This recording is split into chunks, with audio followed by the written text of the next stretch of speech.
الحمد لله نحمده ونستعينه ونستغفره ونؤمن به ونتوكل عليه ونعوذ بالله من شرور أنفسنا ومن سيئات أعمالنا من يهده الله فلا مضل له ومن يضلل فلا هادي له ونشهد أن لا إله إلا الله وحده لا شريك له ونشهد أن سيدنا مولانا عبده ورسوله أما بعد فقد قال الله تعالى في القرآن الكريم وفي الفرقان المجيد بعد أعوذ بالله من الشيطان الرجيم بسم الله الرحمن الرحيم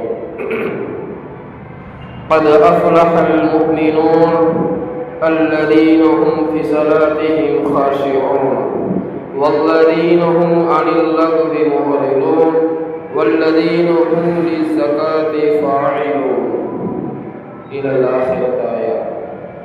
وقال نبينا صلى الله عليه وسلم ليس الغنى عن كثرة الأرض ولكن الغنى غنى النفس صدق الله العلي العظيم. புகழும் புகழ்ச்சியும் ஏக வல்லோனாகிய எல்லாம் வல்ல அல்லாஹ்வுக்கே உரித்தால் கட்டுமாக.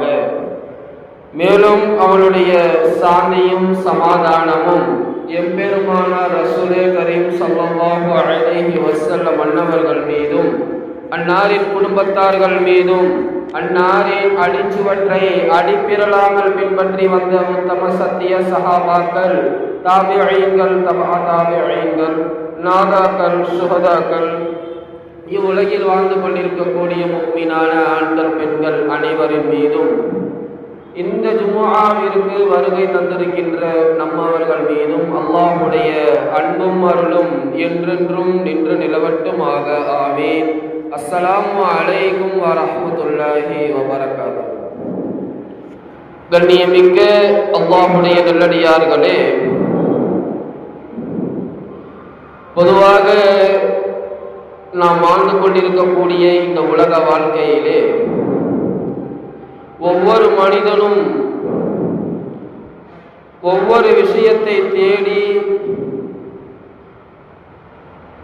ஒவ்வொரு விதமான நோக்கத்திற்காகவே இன்றைய உலகத்தார்கள் வாழ்ந்து கொண்டிருக்கிறார்கள்.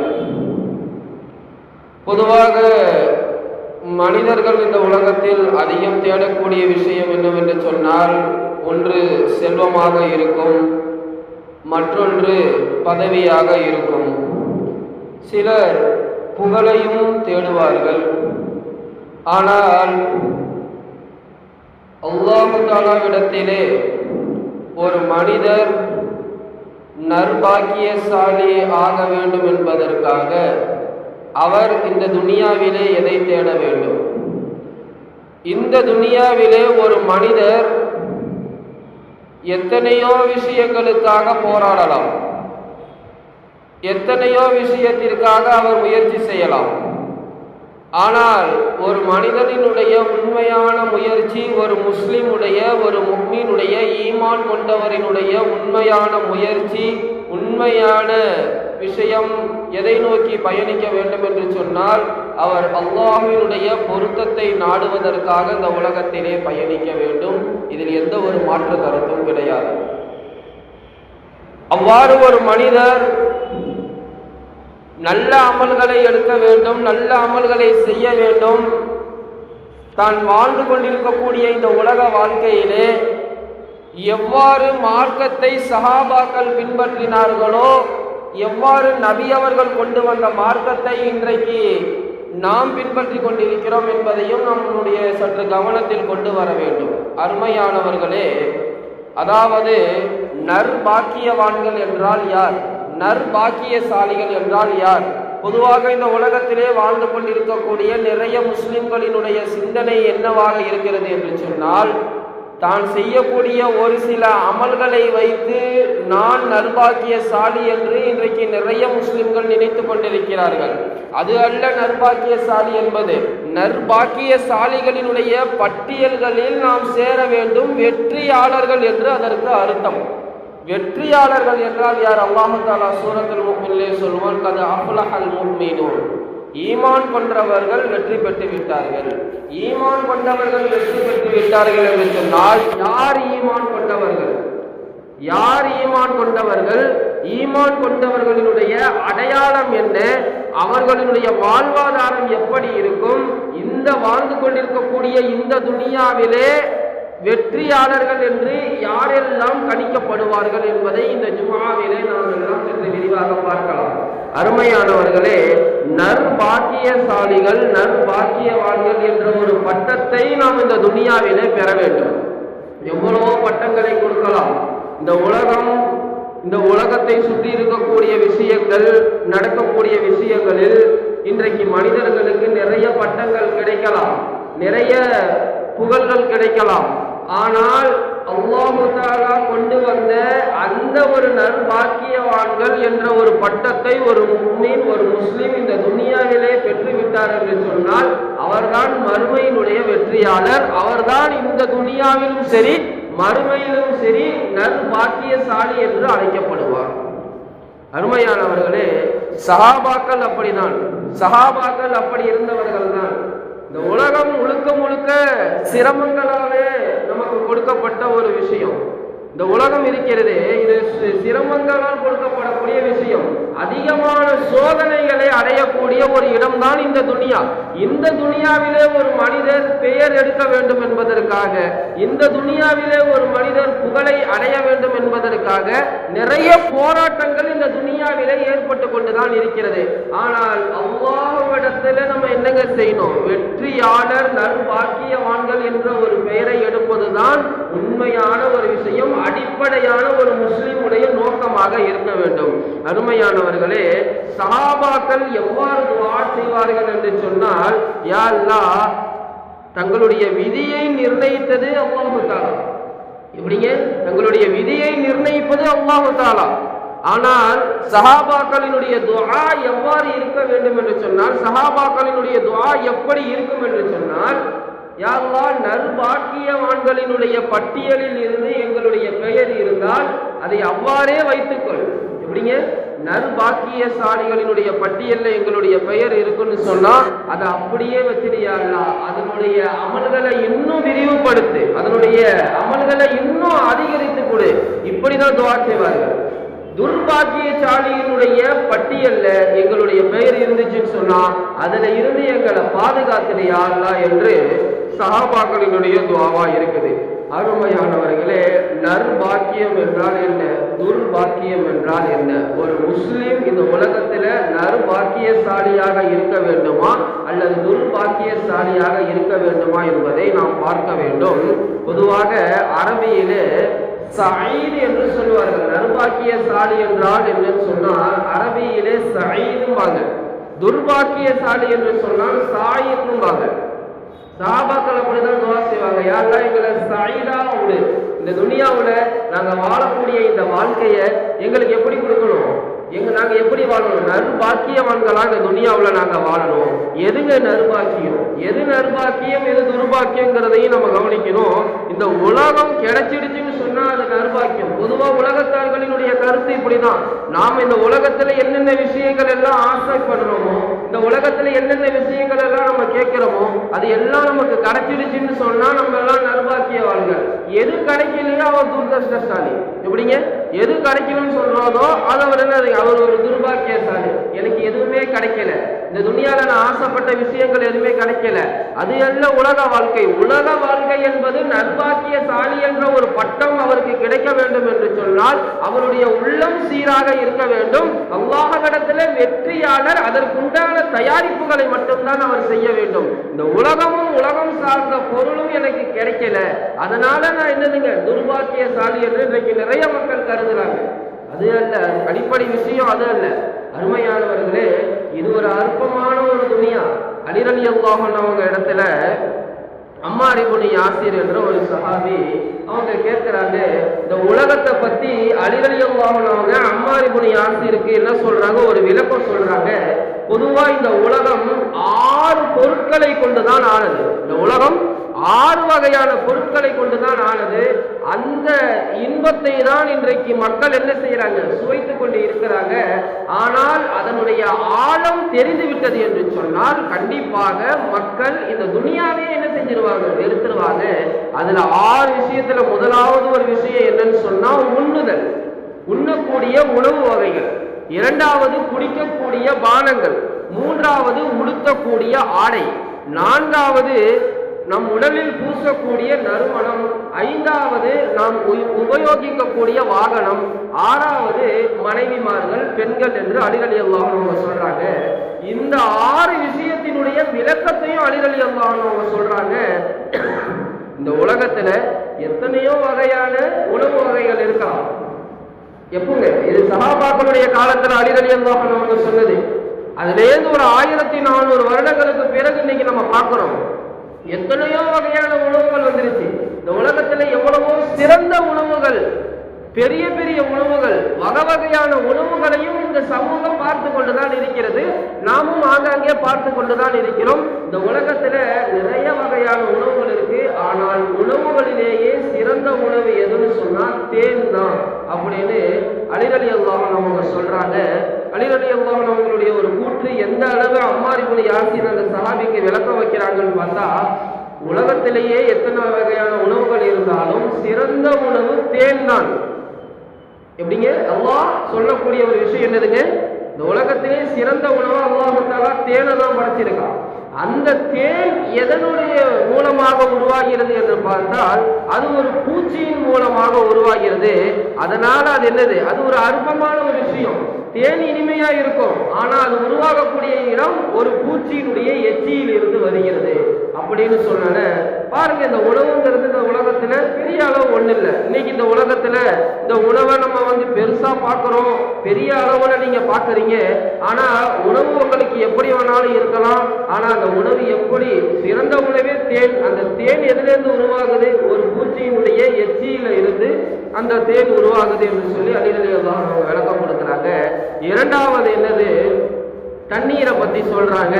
இந்த தண்ணீர் இருக்கிறது, இந்த தண்ணீர் என்னதுங்க, உலகத்திலேயே சிறந்த நீர் எது, ஜம்ஜம் கிணறு தான்.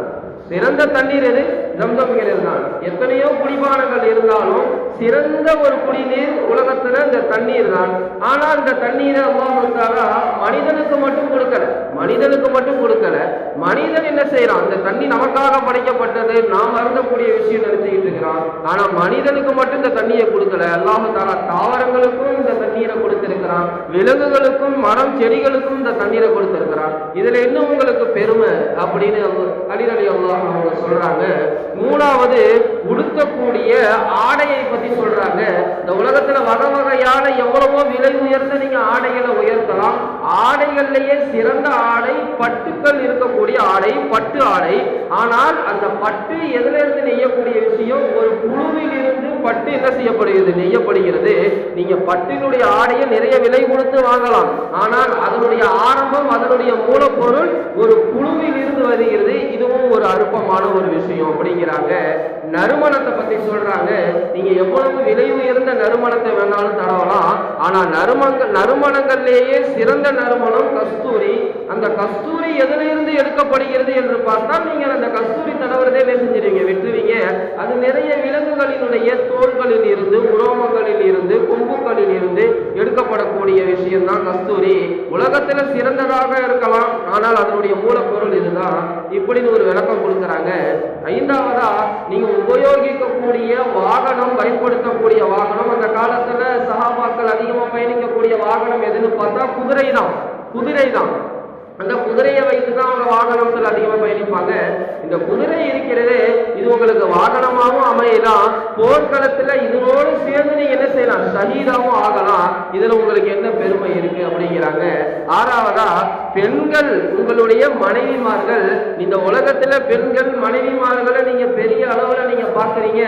ஆனா அது எந்த அளவுக்கு உங்களுக்கு இந்த துனியாவுல அது கிடைத்ததற்கு பிறகு இவ்வளவுதான் வாழ்க்கை அப்படிங்கிறத நீங்க உணர்வீங்க. இது அலி ரலியல்லாஹு அன்ஹு சொன்ன ஒரு கூற்று.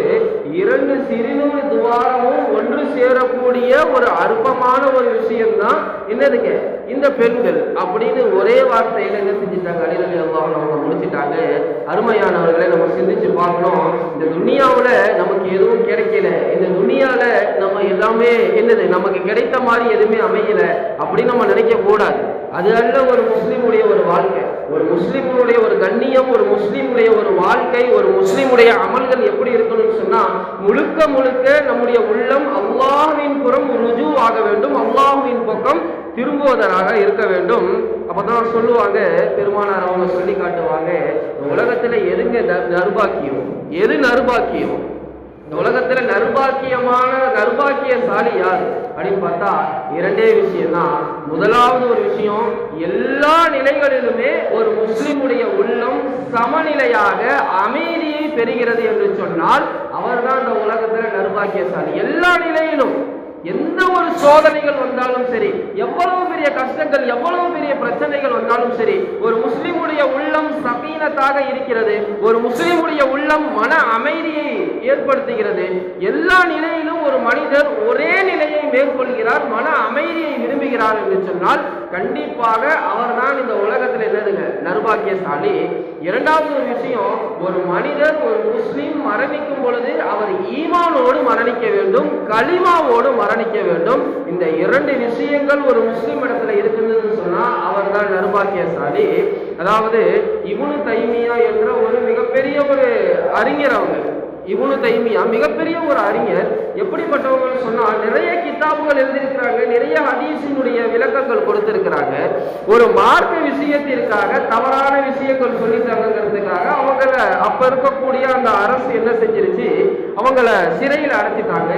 சிறையில் அடைக்கும் போது அந்த சிறை காவலாளி கிட்ட இப்னு தைமியா அவங்க சொன்ன ஒரு வார்த்தை என்ன அப்படின்னு சொன்னா, இந்த உலகம் நான் சம்பாதித்த செல்வங்கள், என்னுடைய எல்லா விதமான விஷயங்களும் எங்க இருக்குன்னு சொன்னா வெளியில இல்ல, இந்த துனியால இல்ல, எல்லாமே என்னுடைய உள்ளத்துல இருக்கு. நான் எங்க போனாலும் அது வந்துடும். இப்ப என்ன நீங்க சிறையில் அடைச்சிட்டீங்க, என்னுடைய நான் உலகத்துல நிறைய சம்பாதிச்சிருக்கிறேன், எல்லா விஷயத்தையும் நான் என்னுடைய உள்ளத்துல வச்சிருக்கிறேன். எப்படி எல்லா விதமான விஷயங்களையும் நான் சம்பாதித்த எல்லா விதமான விஷயங்களையுமே நான் என்னுடைய உள்ளத்துல சுமந்திருக்கேன். நீங்க இந்த உலகத்துல எந்த சிறைச்சாலையில கொண்டு போய் நீங்க என்ன போட்டாலும் அது என்னுடைய கூடவே வருமே தவிர இந்த துனியா என்னை விட்டு பிரிஞ்சு போகாது. அதாவது நான் சம்பாதித்த சேர்த்து வைத்த அமல்கள், சொத்துக்கள், என்னுடைய செல்வங்கள் எல்லாம் என்னை விட்டு பிரியாது, என்னுடைய என்ன செஞ்சிருங்க கூடவே வருகிறாங்க. அதே மாதிரி இன்னொரு ஒரு விளக்கத்தை கொடுக்குறாங்க, என்ன நீங்க இந்த சிறையில இருந்து வேற ஒரு சிறையில கொண்டு போய் தனிமையில நீங்க அடைக்கிறீங்கன்னு சொன்னா அது எனக்கு ஹல்வத், அது எனக்கு அல்லாஹ்வுடன் தன்னந்தனியாக தனிமையில உரையாடக்கூடிய ஒரு பாக்கியம் அப்படின்னு கருதுறாங்க. இரண்டாவது, என்ன நீங்க வேற ஒரு இடத்துல மாத்துறீங்க, இல்லை என்னை இதே இடத்துலயே வச்சுக்கிறீங்கன்னு சொன்னா அது எனக்கு ஹிஜ்ரத், வேற ஒரு இடத்துல இருந்து என்னை கொண்டு வந்து இந்த இடத்துல நீங்க வச்சிருக்கீங்கன்னு சொல்லி நான் அதை ஹிஜ்ரத்தா எடுத்துப்பேன். இல்ல என்ன நீங்க சிறைச்சாலையிலேயே என்ன நீங்க கொண்டுட்டீங்கன்னு சொன்னா அது எனக்கு ஷஹாதத், நான் அந்த மரணத்தை ஏத்துப்பேன் அப்படிங்கிறாங்க. அதாவது இதுல இருந்து நம்ம என்ன ஒரு படிப்பினை பெறணும்னு சொன்னா எல்லா நிலையிலையுமே அவர் என்ன செஞ்சிருவாரு, எல்லாத்தையுமே அவர் ஏத்துப்பாரு. என்ன ஒரு விஷயமானாலும் சரி, இந்த உலகத்துல நமக்கு கடன் பிரச்சனையா, இந்த உலகத்துல நமக்கு வீட்டு பிரச்சனையா, இந்த உலகத்துல நமக்கு உடல் ரீதியாக ஏதாவது பிரச்சனையா, மன ரீதியாக ஏதாவது பிரச்சனையா, கடன்ல பிரச்சனையா, வியாபாரத்துல பிரச்சனையா, எல்லா நிலையிலையுமே ஒரு முஸ்லிமுடைய உள்ளம் மன அமைதியை, சகீனத்தை தேடி செல்கிறது. ஒரு முஸ்லிமுடைய உள்ளம் மன அமைதியை மட்டுமே விரும்புகிறது. எல்லா நிலையிலுமே அவர் என்ன செய்யறாரு, பொருந்திக் கொள்றாரு. இது அல்லாஹ் தஆலா எனக்கு கொடுத்த ஒரு சோதனை என்று அவர் விரும்பி அவர் அந்த விஷயத்தை ஏற்றுக்கொள்கிறார் என்று சொன்னால் இந்த உலகத்துல அவர் நர்பாக்கியசாலியாக கருதப்படுவாரு. எதையுமே அவர் கண்டுக்கல. இப்படிதான் இப்னு தைமியா எதையுமே கண்டுக்கல. கிட்டத்தட்ட சிறைச்சாலையில ரொம்ப நாள் இருந்தாங்க. 81 குர்ஆன் முடித்தாங்க. 18 நாட்கள்ல 81 குர்ஆன் முடித்தாங்க.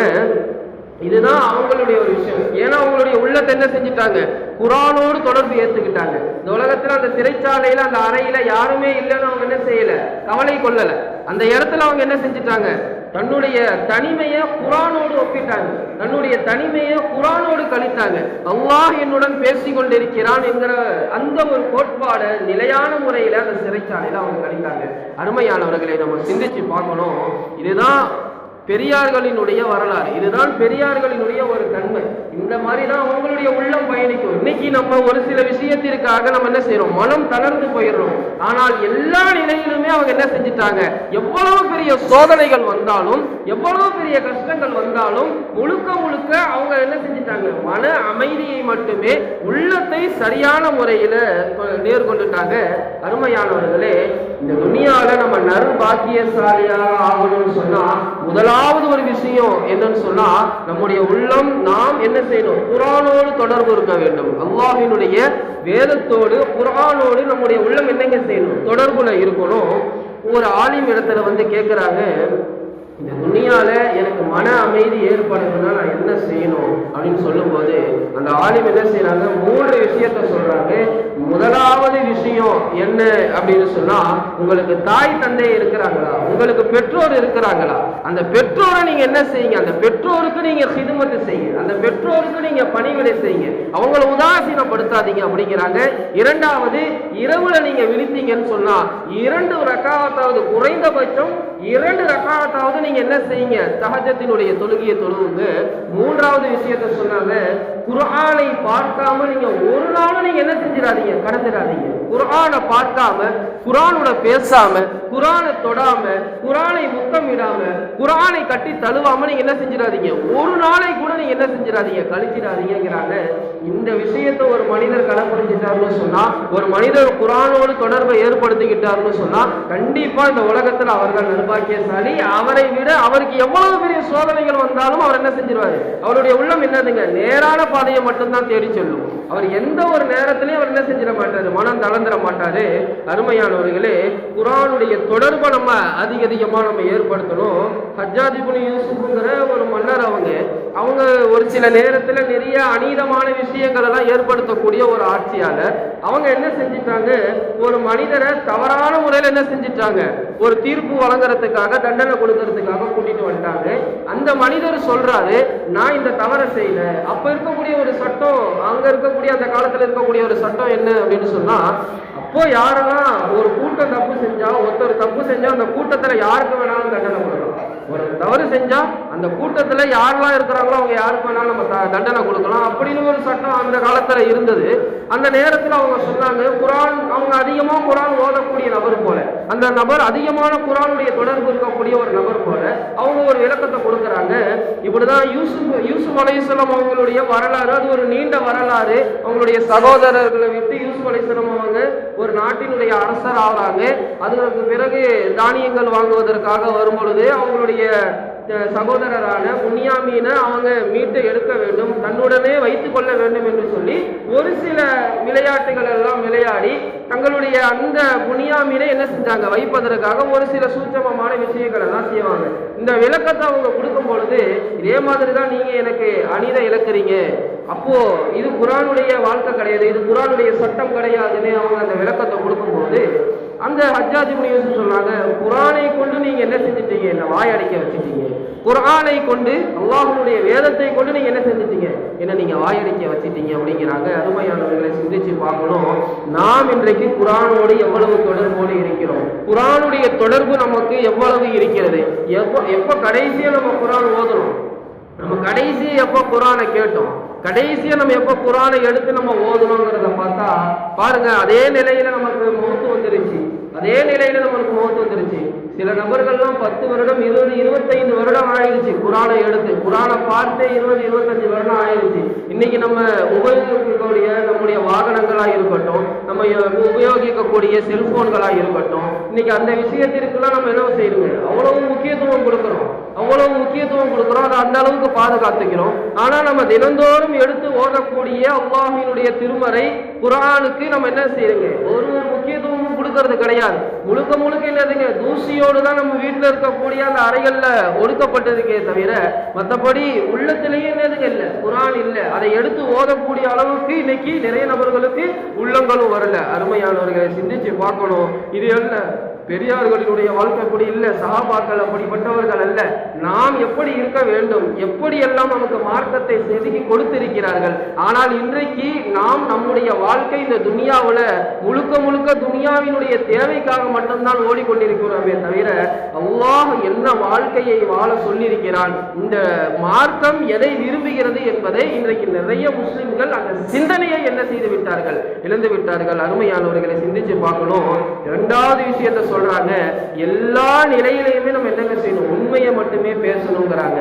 எல்லா நிலையிலையுமே ஒரு மனிதர் உண்மையை பேசுறாரு, எந்த நேரத்திலையுமே அவர் என்ன செய்யல, பொய் பேசல. நபிமார்கள் எப்படி இருந்தாங்க, சஹாபாக்கள் எப்படி இருந்தாங்க, அதே போன்று இன்னைக்கு நம்ம வியாபாரத்திற்காகவும் ஒரு சில விஷயத்திற்காகவும் சின்ன சின்ன விஷயத்திற்காகவும் சில விஷயங்களை நம்ம என்ன செய்யறோம், ஒரு விளையாட்டா இது ஒரு பெரிய விஷயமா ஆக போறதில்லைன்னு சொல்லி சின்ன சின்ன பொய்கள் இன்னைக்கு நிறைய மனிதர்கள் பேசுறாங்க. அது ஈமானை தின்றக்கூடிய ஒரு விஷயம், ஈமானை திங்கக்கூடிய ஒரு விஷயம். அல் கிதுபு யாக்குலுல் ஈமானுங்கிறாங்க பெருமானார் அவங்க. பொய் என்னதுங்க, ஈமானை தின்றுவிடும். ஆனா சஹாபாக்களும் நபிமார்களும் அப்படிப்பட்டவர்கள் கிடையாது. முழுக்க முழுக்க உண்மையாளர்கள் என்ற ஒரு பட்டத்தை இந்த துனியாவிலே அவர்கள் பெற்றார்கள், அவர்கள் வெற்றியாளர்களாக இருந்தார்கள். இன்றைக்கு நாம் உலகை சம்பாதிப்பதற்காக ஒரு சில சிறிய சிறிய பொய்களை பேசுகிறோம். நம்முடைய ஈமானும் இருந்து போகிறது, நம்முடைய உள்ளமும் இருந்து போகிறது. அருமையானவர்களே, அதாவது தபூக்குடைய யுத்தம் ஹிஜ்ரி 9ல் போர் நடந்தது. நபி அவங்க போரை முடித்து விட்டு வரும் பொழுது ஒரு சில முஸ்லிம்கள் என்ன செய்யல, போர்க்களத்திற்கு வரல. ஒரு சில முனாஃபிக்குகளும் வரல. பொதுவாக முனாஃபிக்குகள் என்ன செய்வாங்க, ஏதாவது ஒரு காரணமும் பொய்யையும் தான் என்ன செய்வாங்க, சொல்லுவாங்க. ஒரு 3 முஸ்லிம் என்ன செஞ்சிட்டாங்க, உண்மையை சொல்லியிருக்கிறாங்க, இதுதான் காரணம் அப்படின்னு சொல்லிட்டாங்க. ஆனாலும் ஒரு மாத காலம் அந்த முஸ்லிம்கள்ட்ட யாருமே பேசல, யாருமே சலாம் சொல்லல, அவங்கள ஒதுக்கினாங்க. ஏன்னு சொன்னா அந்த போருங்கிறது அவ்வளவு முக்கியமான ஒரு விஷயம். எவ்வளவு தேவைகளே இருந்தாலும் சரி, எப்படி ஒரு இன்றைக்கு எப்படி நமக்கு தொழுகை எவ்வளவு ஒரு முக்கியமான ஒரு விஷயமோ, முக்கியமான பரலான ஒரு கடமையோ, அதே போன்ற அக்காலத்தில் அந்த போருக்கு வராமல் இருப்பதை இப்படிதான் பார்ப்பாங்க. ஒரு மாத காலம் ஒதுக்கினாங்க. அதற்கு பிறகு அல்லாஹ் குர்ஆன்ல ஆயத்தை இறங்கிட்டான், இந்த முஸ்லிம்களை நான் என்ன செஞ்சிட்டேன், அவங்களுடைய தௌபாவை நான் ஏற்றுக்கொண்டுட்டேன், அவங்கள நான் மன்னிச்சிட்டேன் அப்படிங்கிறாங்க. உண்மையை சொன்னதுக்கு அல்லாஹ் தஆலா என்ன செஞ்சிட்டாங்க, அந்த முஸ்லிம்களுக்கு அந்த மன்னிப்பை என்ன செஞ்சிட்டான், வழங்கிட்டான். அருமையானவர்களே, அதே போன்ற 3வது ஒரு விஷயம், நம்பிக்கை துரோகம் ஒரு முஸ்லிம் இடத்துல எப்பவுமே இருக்கவே கூடாது. ஒரு முஸ்லிம் நம்பிக்கை துரோகம் செய்யாமல் இருக்கிறார்னு சொன்னா அவரும் இந்த உலகத்துல நர்பாக்கியசாலி என்று கருதப்படுவார். எந்த அளவுக்கு இருந்தாங்கன்னு சொன்னா, ஜரீர் இப்னு அப்துல்லா என்ற ஒரு சஹாபி, அவங்க ஒரு குதிரையை வாங்குறாங்க. அவங்களுக்கு தேவைப்படக்கூடிய ஒரு குதிரையை வாங்குறாங்க. அடிமையை விட்டு ஒரு நபர் இடத்துல குதிரையை வாங்க சொல்றாங்க. அந்த குதிரையை ஒரு 300 திரஹமுக்கு என்ன செய்யலாம், கொடுக்கலாம் அப்படிங்கிறாரு அவரு. இவங்க அந்த குதிரையினுடைய பிரம்மாண்டத்தை பார்த்து, அதனுடைய அழகை பார்த்து, அதனுடைய தோரணையை பார்த்து, இதை நான் 400 திரகம் வாங்கிக்கிட்டுமான்னு சொல்லும்போது அவருக்கு ரொம்ப சந்தோஷமா ஆயிடுச்சு. 400 திரகம். பொதுவாக வியாபாரத்தை பொறுத்தவரையும் வாங்குறவர் என்ன செய்வாரு, வாங்குறவர் குறைப்பாரு, விற்கிறவர் கூட்டுவாரு. ஆனா இவங்க என்ன செய்யறாங்க, கூட்டுறாங்க. அவங்க குறைச்சி சொல்றாங்க. ஏன்னா இந்த குதிரையினுடைய விலை, இவங்க சொல்றாங்க இந்த குதிரையினுடைய விலை அதிகமா இருக்கும், இருந்தாலும் 400, 500, 800 திரகம் வரையும் அந்த குதிரையை என்ன செய்யறாங்க, கொடுத்து வாங்குறாங்க. அந்த அடிமை கேட்கிறாரு, ஏன் நீங்க 800 திரகம் கொடுத்து இந்த குதிரையை நீங்க வாங்குறீங்க அப்படின்னு சொல்லும் போது, இல்ல இவர் புதுசா இஸ்லாத்தை ஏற்ற ஒரு நபர், இவர்கிட்ட என்னதுங்க, இவருக்கு அந்த தெளிவான அந்த விற்கக்கூடிய ஒரு அறிவு திறன் அவர்கிட்ட இல்லை. இருந்தாலும் அதை நான் பயன்படுத்தி நான் அவரை ஏமாத்த, அவருக்கு ஒரு நம்பிக்கை துரோகம் பண்ண நான் என்ன செய்யல, விரும்பல. நான் மன்னரினுடைய பரம்பரையில இருந்து நான் என்ன செய்யறேன், வரேன். மிகப்பெரிய ஒரு மன்னரினுடைய பரம்பரையில இருந்து நான் வரேன். எனக்கு இந்த குதிரையினுடைய விலை, இதனுடைய மதிப்பு என்னங்கிறது எனக்கு தெரியும். அதனால என்னுடைய செல்வம் போனாலும் போட்டும் ஒரு முஸ்லிம் என்ன செஞ்சிடக்கூடாது, ஏமாந்துடக்கூடாது. இன்றைக்கு நாம் நிறைய விஷயங்கள்ல ஏமாந்துகிட்டு இருக்கிறோம், நிறைய விஷயங்கள்ல ஏமாந்துட்டு இருக்கோம். இந்த துனியா நம்மளை முழுக்க முழுக்க ஏமாற்றி கொண்டுதான் இருக்கிறது. தொழுகையினுடைய விஷயத்துல நம்ம எல்லாரும் என்ன நினைச்சிட்டு இருக்கோம், ஏமாந்து போய்கிட்டு இருக்கிறோம். அருமையானவர்களே, நிறைய விஷயங்கள் இந்த துனியா நமக்கு முழுக்க முழுக்க ஏமாற்றத்தை மட்டும்தான் தரும். ஆனால் மறுமை என்பது நிச்சயமாக உண்டு. அந்த மறுமையிலே நாம் செய்த அமல்கள் மட்டும்தான் பேசுமே தவிர, இந்த துனியாவிலே நாம் சம்பாதித்த, நாம் சேர்த்து வைத்த, நம் கொண்டு வந்த இந்த துனியாவிலே நம்ம செலவு பண்ண செலவங்கள், நாம் இந்த துனியாவிலே கழித்த வீணான நேரங்கள் எதுவுமே நாளை மறுமையில நிற்காது. முழுக்க முழுக்க நம்முடைய ஈமானும், நம்மளுடைய உள்ளம், நம்மளுடைய இந்த உலகத்துல செய்யக்கூடிய முக்கியமான அமல்கள் மட்டும்தான் நிற்கும். அருமையான அருமையானவர்களே, நாளை நாம் நர்பாக்கியசாலியாக ஆக வேண்டும் என்று சொன்னால் இந்த துனியாவிலே நாம் நர்பாக்கியவான்களினுடைய அந்த ஒரு நோக்கத்தை நோக்கி நாம் என்ன செய்ய வேண்டும், பயணிக்க வேண்டும். அப்படிப்பட்ட நன்மக்களாக அல்லாஹ் தஆலா நாம் அனைவரையும் ஆக்கி அருள் புரிவாராக. வ ஆகிரு தஅவானா அல்ஹம்துலில்லாஹி ரப்பில் ஆலமீன். அஸ்ஸலாமு அலைக்கும் வ ரஹ்மத்துல்லாஹி வ பரகாத்துஹு.